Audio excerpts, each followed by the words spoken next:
Welcome and thank you for joining me for another episode of the Jain Irrigation Training Series. I'm your host, Richard Restuccia, and today we're going to talk about something that I find fascinating and exciting at the same time. And why I mean that and why I say that is because I really like synergies, right? I guess maybe I wasn't good at math when I was in elementary school. To me, 1 + 1 = 3 sounds like a great way to go. So how does this apply to irrigation? How does this apply to automation? Today, we're going to be talking about using your automated Jain Logic software to start your Mazzei fertilizer injector system. Blending two really cool technologies together to help you automate your irrigation system at a time when irrigation automation is so important. Right, we are dealing with labor issues. We're dealing with pricing issues for water, and we're also dealing with just a gigantic drought in the West and over a good portion of the United States. So today we're going to get help on all three of these with a really easy way to automate your irrigation and your chemigation at the same time. So taking us through that today is a couple of veterans to our webinar. John Petrozzo was on maybe about 8-9 months ago talking about chemigation and fertigation. He's got one of the most popular webinars we've had. It's neat to see that people are interested in that. And John does a great presentation. You know, he's a Fresno State graduate. He's the sales engineer for Mazzei Injector Company. He went to Fresno State. He's been a longtime resident of the Central Valley. He's been a grower there, and he's a great educator. So we're anxious to hear what John has to say about this today. And joining him is Connor Cunningham from Jain Irrigation. He's a technical sales and project manager for Jain Monitoring and Control. But more importantly, he is a guy who really cares about his customers and cares about water and doing things right. And that is a really great combination of values that Connor has, including plus his strong character. This is a guy that would get one of my first calls if I was a grower in the Central Valley. I'd want to get help from him. So John and Connor, thank you for joining us today. I really appreciate you coming on. Thanks for having us. Yeah, thank you very much. So Connor, I wanted to start with you a second. I know you're really active in water management services. You're active with growers in the Valley. It's March 16th. I think we've already been irrigating for a while. And how are things going to the start of the season? Well, yes and no. You know, there was a time period where we were starting to put on a little bit of water to try to supplement, and then we had that atmospheric river come through, and then the season really cooled off. So actually, you know, to be honest, the past couple of weeks, I've actually told my growers that are participating with water management services to hold off. We've been watching the moisture levels in their soil, and I say, you know what, you've got enough in there. You can hold off another week and let that, you know, let it pull from the bank a little bit, which is a huge benefit because a lot of guys right now are really worried about the whole water situation. There's kind of some rumors going around that there might be some additional cutbacks coming from some of the irrigation districts here around the Valley. So being able to look at that has really been a huge benefit to the guys right now. That's great, Connor, that you have that opportunity to see what's going on below the soil line and really be able to make a scientific estimate and decision based on what you see. Mm-hmm. Because if I was a guessing guy, which I am sometimes, right, I'd be applying water, right, because that's the safe thing to do.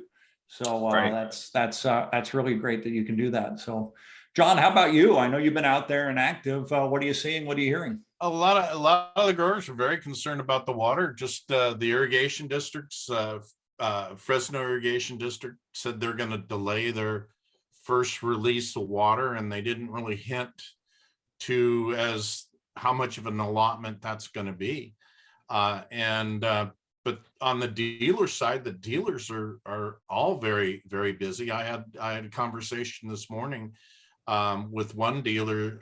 He's running his crews constantly and wants to put together another crew. He's just having trouble finding the labor. And And I talked with another dealer up in the Pacific Northwest, and they're having the same water issues that we're having. So everybody's kind of very optimistic, but also kind of scared about the water situation, but they're very positive about the growing situation. Yeah. Well, and that labor comment that you made there, we're going to be hearing this for a while too. Yeah. In fact, I read about the 21-year mega drought in the West, and I said, when is a drought not a drought and normal condition? Well, it has to be somewhere around 21 years, right? And then labor, this isn't a temporary. This is going to be this is the way it's going to be going forward, I think. So the great news is, Connor, you've got a solution for this, and let's see what you have. Yeah, definitely. Yeah, definitely have some tools that are available to the masses here that we can use to help kind of pivot and work around some of that. And it's a great segue to start the conversation here, because as a lot of these different costs start to change with time, labor being one of them, some of these costs we have some control over, right? We can control how often we run the pump. We can control when we run the pump during peak hours or not, right? But then some of these other costs we don't really have control over. So talking about labor, that's a great example. We have this really long on-ramp of steady increases in labor. And then we also had the overtime changes in fairly recent history as well. So those are some of the things that we can't change. And if you talk to most growers in the valley, a lot of them will say, well, yeah, water's super expensive, depending on where you're at. But if you were to also ask those same growers, where does labor fall on, your list of costs in production, they would say that's probably tied with water, if not also right up above that, actually being the number one cost on the farm. So it's really important for us to start to look to utilizing some of the tools that we have available to us today to start trying to work around some of these fixed, quote unquote, fixed costs that we can't really change. But then there are some other things, right? Like the cost of chemicals that have gone up. And that's, I think, an interesting example, because that points to people saying, well, season to season, it's going to be about the same. So why do I really need something like that? Well, because of 2020 and because there's a maniac invading Ukraine right now. We can't plan for that kind of stuff, right? But if we have these tools in place, this actually allows us to be able to work around and to weather that storm a little bit better. So I think that's where a lot of this starts to come into play. And that's where it really starts to pencil out at the end of the day as well. And then I apologize. I realize I probably said this exact same statement on every single webinar that I've been a part of, but it's so important that I want to continue to reiterate it, because the other part to this too is when you're looking to utilize a tool like this, you really want to make sure that you've got a good team behind it too. And so you've got experts like John and myself that are here to help with that selection process and that discovery phase of, I want to start using something like this. What would be the best way to work through that? What would be the best for my practices, right? So it's important that you have a good solid foundation with knowledgeable people behind it as well to help you through. A couple of great points there, Connor. One, I have a really hard time thinking of another industry more prone to surprises than farming, right? These growers get all sorts of things thrown at them: drought, wars, weather, freezes. I mean, you name it, right? Nitrogen prices increasing like crazy. Right, so right. So you're right. And you can't think of them all, but you can put yourself in best position to do it. Exactly. And then, totally agree with you what you're saying about use the team. It's a great service. Yeah. And then I also want to remind everybody, we've got the Q&A open. If you have questions for Connor and John today, be sure to ask them. We've got the chat open too for comments if you like. And, for the really good questions, we've been giving away Jain Irrigation Academy t-shirts to the people dropping those on. So chance to get yourself a t-shirt. Okay. Can I drop a question? Because I want one of those shirts as well. Oh, well, so I thought the best place for us to continue this discussion would be to look at, because I always like to to look at what's been done and the way that you could be doing it without utilizing these tools to help kind of ground our mind a little bit to help facilitate that discussion. So what I did was I actually just pulled a small sample from the ITRC's Fertigation Second Edition book by Charles M. Burt and just threw out some examples there. And really what I wanted to showcase is that there's a lot of different ways that we can go about doing injection. And with each one of these, they all have their pros and cons, just like anything else in life, right? You know, some of these are a little bit more cost effective, some of these are a little more expensive. But when it comes to thinking about injection, especially when we're thinking about automating injection too, we also want to think about, okay, as our costs are starting to go up and I'm thinking about doing some automation, well, maybe I want to pick something that has a little bit higher tolerance for precision. For example, maybe I don't want to pick something that is so manual that there's enough slop in there that it could actually start to add up, you know, that those little inefficiencies over time will start to add up and compound into money that I'm actually just losing. So we want to also think about that when we're thinking about this. And, you know, one of these options here is exactly why we have John with us today. He's going to be talking to us about the benefits and the value of using the Mazzei injectors. But each one, or not each one of these, I should say, but a majority of these options that we have listed here can actually readily be automated. I was actually talking to a guy that I work very closely with at one of the irrigation dealers here in town. So if you're on, thanks for joining. And this was actually a good point that he brought up. So I wanted to throw this in here today, but there's actually a misconception when people start thinking about automation, because what I've noticed is over the recent period of time, we've actually seen a lot more folks as they start to ask me questions about this. They're still interested in soil moisture probes and field sites, but more and more people are starting to focus on, hey, what can I do over at the filter site? And they're starting to turn their focus and their investment over there. But it's very intimidating. Like, oh man, if I'm going to do any sort of automation, I'm going to have to rip out this entire system and start brand new, right? Not the case, not the case at all. So just like with automating your pumps, usually automating these fertigation systems is usually just a very simple retrofit where we're stepping in the place here and actually just taking over that on-off switch. Actually, the very first automated fertigation system that I did was actually just utilizing the existing infrastructure that the grower already had in place. So just wanted to throw that out there and try to start to dispel that confusion and that misconception here that this is some very large undertaking. Now, it might be a large undertaking if you try to bite off too much too quick, because you also have to start thinking about, okay, instead of calling my guy, I'm going to then switch to doing it from my computer or doing it from my phone or from my tablet. So small, minute things, but that's why you have folks like John and myself around to be able to help you and coach you through that time period as well. I think that's an interesting point, and I know, or I believe, this is a question. You'll be giving your email and information at the end, so that if people have questions, they can contact you. Right, I will be. Yeah. So at the end of the presentation here, I'll have my contact information up. So if you'd like to contact me or John, feel free to shoot me an email or give me a call or a text, whatever works. And, you know, I can either answer it or I can get you connected to John, whatever way works.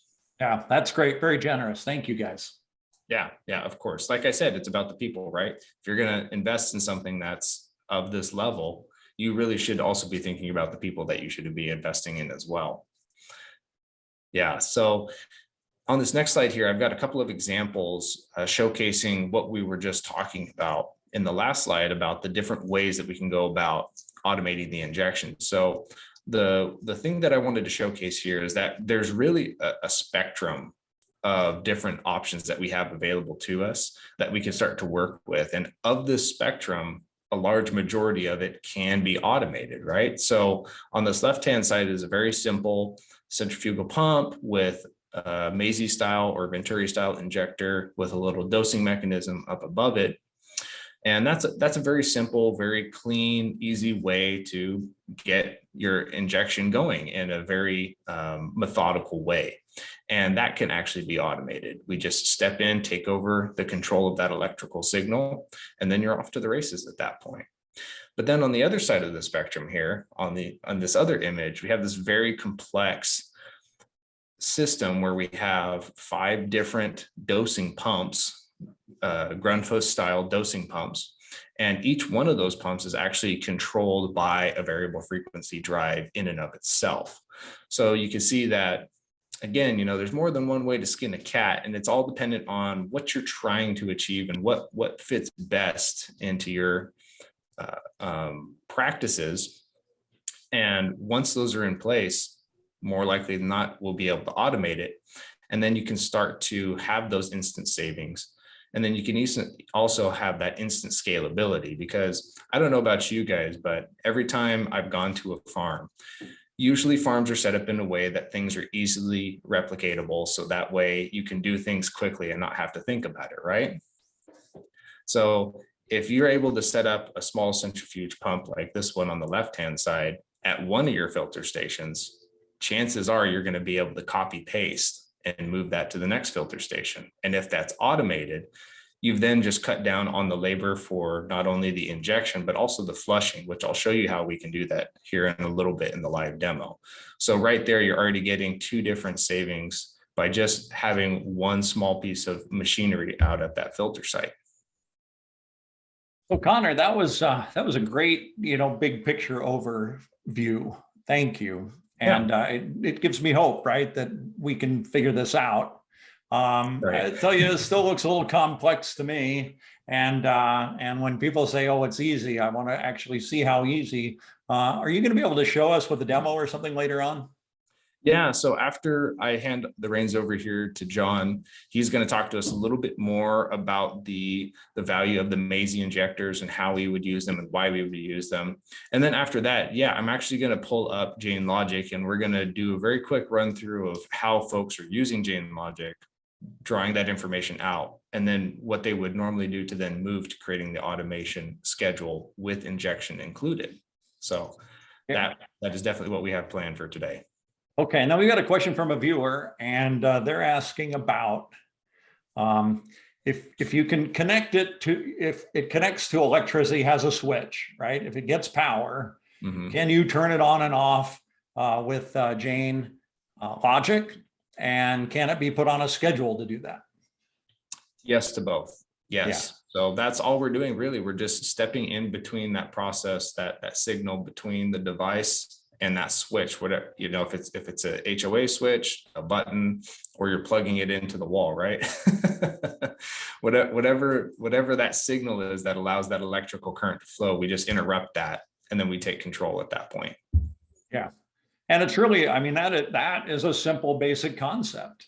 And to be able to do it from your desk instead of walking out there to do it or drive there to do it, makes all the labor difference. Yeah, well, I like to think of it as, instead of farming from your desk, instead you're saying, okay, I'm going to have this take over. It's going to run very precisely. It's not going to be worried about getting beers with its buddies on Friday night around 5 o'clock, right? It's going to turn off when I need it to turn off. So I can have my guys out there performing the repairs that need to be needed. They can be used for weeding. They can be used for, checking for, they can be scouting, whatever that might be. So instead of having that time taken for that or paying for overtime for them to come back, you have the automation system do that. And especially when it comes to overtime, the system will pay for itself very quickly. Right, it's your 24/7, 365 AI agronomist. That's right. That's right. So, all right, great. Well, thank you, Connor. We'll come back to you in a little bit, and we're looking forward to this demo. So, John, I think we want to go to you. I think we want to learn a little bit about fertilizer injection, get a little background on that, and I think you're ready to take over the screen. Okay. So anyway, like I said, John did a presentation for us a while back. It was super popular, still is, and I know it's really helped a lot of growers as well as landscapers. I know a lot of landscapers are watching too, and trying to figure out how they can use this on their projects as well. So John, thanks for joining us. Okay, thanks for having me. And you can see my screen okay and everything. Just great. Yeah, thank you. Okay, well, what is Mazzei Venturi? Mazzei is a Venturi injector, and a Venturi works using a pressure difference. You know, high pressure water flows into the injector. It constricts down, and in that restriction, the water increases in velocity as it's moving to a lower pressure downstream. And that increase in velocity helps create a low pressure and a suction on the injection port. And that's what draws the material in, and it mixes fully inside the Venturi, and with the help of internal mixing vanes. And that gives you a fully mixed fertilizer water product going out of the Venturi and back into the main line of the irrigation system. The And, simplicity of that is one thing I love so much, right? There's Yeah. no moving parts here. It's either working or not working. And if you needed to troubleshoot, it's really easy to figure out where your problems are. It is extremely easy. Usually it's you've got to have that pressure difference and enough flow to keep that injector full of water. After that, you're pretty well good. And that's the greatest thing. They're very simple and easy to use. And then as far as controlling them and using them, you can get as simple or as advanced as you want to go. And I've got a animation here. In a minute, I'll show you on that. But the common types of injection systems that are used out there are Venturi systems, where they can be used when you don't have a power source nearby, or they can be used in conjunction with a booster pump. You have the one big advantage is the mixing action of the Venturi and the consistency of the injection rate, over time. And then you have your positive displacement pumps that covers your diaphragm pumps, your piston pumps, your peristaltic pumps, and they require a power. We do have water run pumps that also will do that too, and they draw the material in and in their action pulse out the concentrated nutrients in the main line, and where they're mixed, hopefully in the main line out to the crop. And I can go a little further on kind of the advantages and disadvantages of both systems. So John, we have a question coming in from the audience, and the question is this: is there an advantage to dosing out fertilizer in small doses over time versus one giant application? Absolutely, and that's been a big push through the Fertilizer Association and IRTC and CI and Center for Irrigation Technology at Fresno State.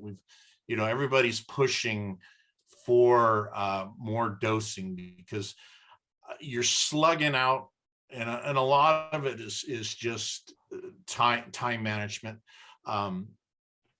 Growers want to just get it done, and they want to slug out a big chunk of material out there. The only problem with that is it doesn't just stay where you put it. So it's moving through the soil profile as you irrigate. And when you put in a large slug, you can push that material beyond the root zone, where you're not going to get benefit. The plant's not going to get benefit from it. You're not going to get benefit from that fertilizer application. And actually, then it's going to move down further into the water table, and it's all going to cause us problems. That's one of the issues we're dealing with in the Central Valley now is nitrate pollution, and dealing with that. That's a great point. I know personally, after my Thanksgiving meal, man, I'm a little sluggish after overeating. So Yeah.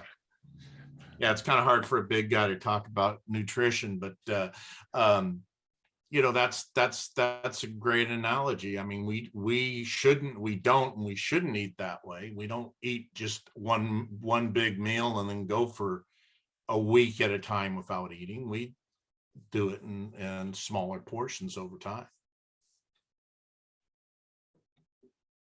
Okay, so moving back to the Venturis, one thing about Venturi is because of the mixing action of the Venturi, of the water in the Venturi, it gives you a better dissolution of material, your chemicals that you're injecting. Where with a positive displacement pump, you're doing pulses. So a lot of your pump manufacturers also have a mixing chamber that's added, or they'll add a static mixer to get that material mixing, and that's an added expense and added issue that you've got to deal with in your design process. And another thing about a Venturi is there's no moving parts, so there's virtually no maintenance to Venturis, other than just basic keeping it relatively clean. Where with any type of mechanical device with any type of working components, those things are going to wear over time and they can fail, and you know, there's maintenance required with that. So you'll lose some of your accuracy as they work their way out of calibration. And then if we're using a booster pump with a Venturi to create that pressure differential, we're using that before the Venturi. So that booster pump, number one, we're using a centrifugal pump, which is less costly than a positive displacement pump to begin with. And we're running clean water through the pump. No chemical ever touches that pump. So there's less wear and tear on the pump, where your chemical pumps, even though they're rated and used for chemical, just being in that caustic environment, they wear over time. And then as far as accuracy, with the Venturi, you can have metering valves either manually, or you can have actuated valves controlled by mag flow meters, however advanced as you want to get it. And you can really finely control your suction rates. That's why most of your proportional feed fertigation units are Venturi based. They usually have a booster pump and then a series of Venturis to inject the products. Where with a positive displacement pump, you have less options because you're set to the settings of the pump, and you've got to either vary the speed of the pump or play around with that. But it's a lot more difficult to finely control the suction rates on a pump. But John, we have another question coming in right now from one of our viewers. And the question is, with the Venturi system versus positive displacement, can one or the other be said to respond best to varying flow rates? Well, you're going to, at varying flow rates, system flow rates, you're going to have to adjust either one. Your water run pumps will can change their injection rate somewhat with the flow of water, but generally you're going to have to make some adjustment to either a Venturi or a pump to adjust for the distance of flow, because your dilution rate is going to change. Yeah. Okay, thank you. And then another question is, what if we want a constant injection percentage regardless of flow? That's just math, and you can do that with a Venturi, because if your flow, once you've figured out your flow, you can inject constantly at a percentage. It's just doing the math. And I have spreadsheets that'll give you a dilution rate, a ratio. A ratio is real popular in the greenhouse industry, where in broadacre ag, we tend to do gallons per hour. And it's just a conversion. It's just a conversion of your flow versus your how much material you want to put in over time. And people can reach out to you for those spreadsheets too, right, John? Right. Okay, super. Thank you. Actually, Clemson University has a really good drip irrigation calculator on their website. If you Google Clemson University drip irrigation calculator, they have a really good calculator that'll help you set up your injection rates and all that. And they actually have an embedded YouTube video in it. So not only you have the calculator in front of you, but you can click on that video and it'll walk you through your calculate, how to put in your material, your calculation of how much you need and all that. So it's a really handy product. Oh, wow. Way to go, Clemson. Yeah. That sounds really helpful. And then another thing about a Venturi is it'll maintain accuracy over time because of less wear and tear. And then the pumps, because of they will work themselves out of calibration. And the big thing about Venturis is they're extremely economical. It's one of the most economical ways to inject fertilizer into a pressurized irrigation system. And that's really key, because the components themselves are relatively inexpensive and easy to operate. And then as a safety factor, a Venturi, you're bringing the material in under a vacuum, and then you're mixing it immediately, and you're not injecting a highly concentrated flow into the irrigation system. So if a line were to break or that, you wouldn't get a concentrated material being sprayed around and that type of thing. So that's another little added benefit of a Venturi. And then I do have an animation here showing you how a Venturi works. So here's a Venturi sitting here. We have a higher pressure coming into the injector, a lower pressure downstream of the injector, and we cut it away, and we see the water flowing through the injector. And the water's flowing through the injector, and it is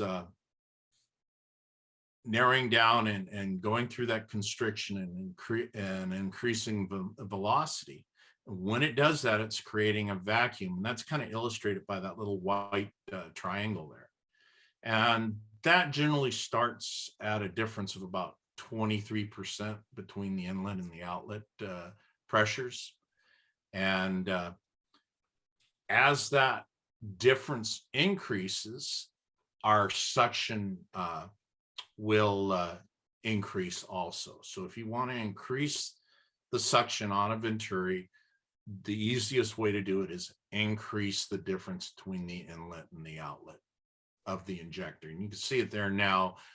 We've increased that difference, and the suction area, illustrated by that cone, is larger. And how do we do that? We can do that with a restricting some of the flow in the main line. So we create a higher pressure on that inlet by using a restricting valve in the main line. We can do that manually or automate it, or we can use a pressure regulating or a pressure sustaining valve in the main line, and we can engage that electronically also. We're starting to see a lot of growers doing that. And then lastly, we can increase that pressure differential by using a booster pump. And again, we are using a pump, but we're running clean water through that pump. And that's what's creating our pressure differential. And that's very easy to control. And then just minor things about installation. It's all right to install them vertically as long as the flow is going up through the injector or horizontally. But we don't want to install an injector where the flow is going down, because we run the chance of scavenging that injector and breaking that suction. And then as far as sizing an injector, it's very easy. You can go on our website and we have an online injector selector tool, and it'll actually, it asks you, do you want to do a restrictive of the main line to create that bypass to use it, or do you want to use a booster pump? And if you use a booster pump, it'll actually at the end result, it'll ask you some questions, and it will give you the water horsepower of the pump you would need to create that pressure differential. And then this is a picture I took at World Ag Expo of one of our Venturis in the Jain booth, and it's being controlled by Jain Logic, controlling that pressure sustaining valve, creating that pressure differential. And we also have solenoid valves on either side of the bypass to isolate that when it's not being used, so we're not running any water through that Venturi when it's not being used. And another valve, it's actuating the metering valve on the flow meter down below. And that's kind of a real simple way to use Jain Logic to control a Venturi. Yeah, what a cool, clean setup this is. Yeah, and it was really cool. I mean, when we put it together, actually, one of the guys from Jain, when we put it together, he called me on the phone and said, "This is what I want to do." It took us all of 5 minutes to do it. The hardest thing was calling down the office to have this stuff sitting at our booth that will call for him to pick up to take to Tulare. And that was it. I mean, it didn't take any time at all. Once we figured out how much we wanted to inject and what was our flow. And then, talk a little bit again about proportional feed. That's where the industry's going. That's where we need to go, spoon feeding that plant. So it's readily absorbed. That's, also part of the 4 R's of fertilizer injection is, the right product, the right time, and the right place. Putting the fertilizer right where you need it through fertigation is one of the most efficient ways to feed the plant. Putting it in the right amount at the right time, so we're getting it as the plant needs it, rather than slugging it in, hoping it sticks around to be there when the plant can use it and it's not tied up in the soil or pushed down below the root zone. And another thing about proportional feed, just like Connor mentioned, we had the warm weather and then it turned cool and things kind of slowed down. Well, if we put everything in one big slug, the fertilizer's there being dissipated and that. And if we're doing it proportional feed, we can back off on it because the plant doesn't need it at that time. So there's both environmental and economic advantages to proportional feed. Yeah, great points, John. And I love that video too. It really helps me. I'm a visual learner, so I understand better how to set it up. So once we have it set up, I think Connor, you're going to take us through now how to actually turn it on and off. Yep. Yeah, so let me go ahead and share my screen here, and we will look at actually what it would take to go through the process of actually scheduling an automated run with injection involved. So just for time's sake, we're not going to get too much in the weeds on the Jain Logic side, but basically what we would do is we would hop on the Jain Logic, gather the information that we wanted to make the decision that we wanted to make, and then we would then move to actually scheduling the automation. And being, as most growers know, when it's time to inject, we would say, okay, we also want to make sure that we have injection being scheduled with this schedule as well. So we're just going to simply click on this automation button right here, sorry, I have you guys on my screen right over where I need to go. So I'm just going to move you off to the side here. And you can see that we have a list of what's in progress, what's planned to be run, and then what's finished. So the nice thing and the way that a lot of the growers use the automated system is once a schedule is finished, we can actually go in and select to reuse that schedule. So it's not that we have to come in here and make a new schedule every single time that we want to run the system. We can actually just go in and say, okay, I want to go and run that 15-hour set just like I did last week. And I'm going to have that run Tuesday and I'm going to have it run Thursday. Boom, go in there, make a couple of changes to the dates, hit save. You can get it done in less than 45 seconds, scheduling your irrigation that way. But for today's demonstration, we're actually going to go to the new schedule here. So the way that I like to explain it when I'm teaching growers how to use this system is it's very simple. You basically just follow the prompts. We're going to start from the top and we're going to work our way to the bottom here. So just like with Jain Logic, the way that the scheduler is set up is very intuitive. So we're going to go ahead and set a schedule name. I'm just going to call this one Thursday, for example, to go along with the example that I just gave. And then I'm going to select a start date. Now this is a live customer's account. I actually just changed the name to keep them anonymous. So I'm going to schedule that out way in advance, just in case I forget. And I'm going to say I'm going to want this to start at 8 p.m. tonight to work around the peak hours here. And then we're going to start off by putting our pump here in the pump line. So P1 for pump line, right? So I'll go ahead and put my pump in.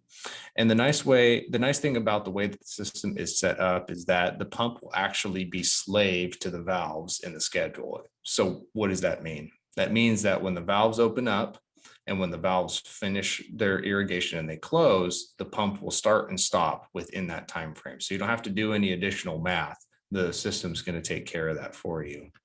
So for today's example, I'm going to go ahead and have 2 valve rotations. So I'm going to select line 1 and I'm going to select block 1, valve 1 here. And let's do block 3, valve 3, for example. So now I'm going to quickly come in here and set durations. So I'm going to set this to run for 6 hours. Hit OK. You can see how the pump line changed to match the duration. And then we're going to do the exact same thing here, where we're going to set this one also to 6 hours and hit OK. Now at this point, I could hit save. The pump would turn on. I'd irrigate 12 hours across my field, and that would be it. But we're not talking about that today. Today, we're also talking about automated injection as well. So I'm going to come to the second line here, and we're going to add in our first injector pump. So the way that this system is set up is the grower actually has 1 injection pump per tank. So he's not having to swap hoses around. He just has to know, okay, I have chemical A in tank 1, I have chemical B in tank 2 and tank 3, right? So that makes it super easy on him when he's scheduling, and then also when he's operating, to say, okay, I know that if I need chemical B, I'm just going to inject from injector number 2, for example. So let's say for this example that in block 1, I actually do want to inject from injector 2. But we want to try to follow those guidelines, right? Where we say, I want to inject later in my valve cycle, and I want to make sure that I have enough time on the end to flush, right? I had made a comment about that at the beginning of the presentation here. So all I'm going to do is I'm actually going to delay start, select that option. I'm going to delay by 4 hours. Inject for 1 hour, which then leaves 1 hour on the end of flush time. So not only have we just scheduled our first injection event, but we've also scheduled our first flush event at the same time.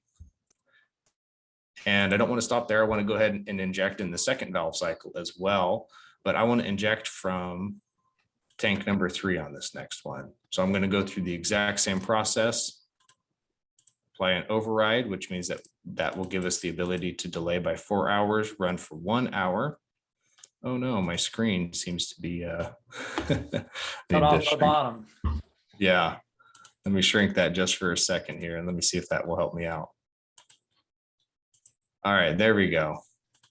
Perfect. So, and then at that point, I would then hit save. But again, this is a live customer's account, so I'm not actually going to hit save today because I don't want to get in trouble for running the system and injecting at the same time.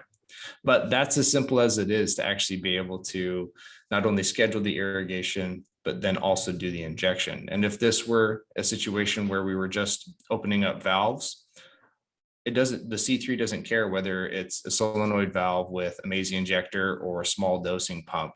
It's going to have the exact same function. So you can work with John and myself to come up with a very simple system that works with what you're trying to achieve, utilizing these Mazzei injectors and utilizing the automation. And then you would be able to have this level of control at your fingertips, basically.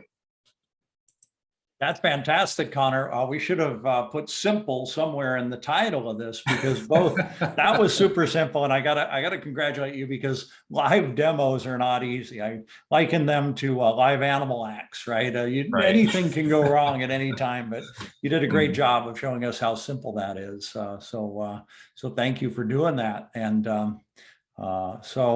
any final thoughts you have on this today, Connor?